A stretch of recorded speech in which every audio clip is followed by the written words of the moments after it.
natin. Once and for all. Kasi ikaw nadadrag pa rin. Kahit ano sabihin natin, nadadrag yung name mo sa controversy. Your reaction on that, please. Ito. Yung reaction.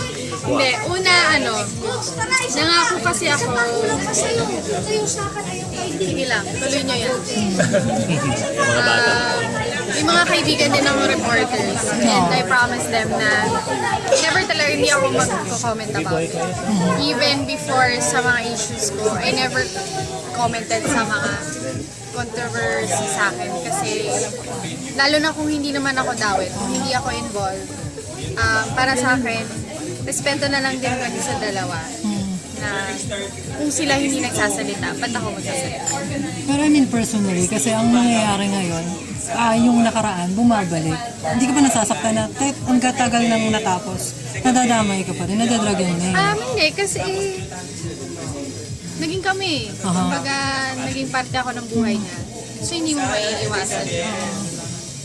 Pero aware ka ba dun sa usap-usapan ng iba na baka si Kay? Baka Si Kay, oo, yun. Baka hindi, baka oo. Kasi sinasabi nga daw, hard drive ang nakuha. So, anong assurance mo na lang sa mga fans mo na okay ka? Okay ako. Confident ako. Lalo na ngayong 25.4 ang rating. Kita nila si Stella bigla. Kay, diretsuhin ko na. Okay, Kay, diretsuhin ko na. Okay ka, walang video.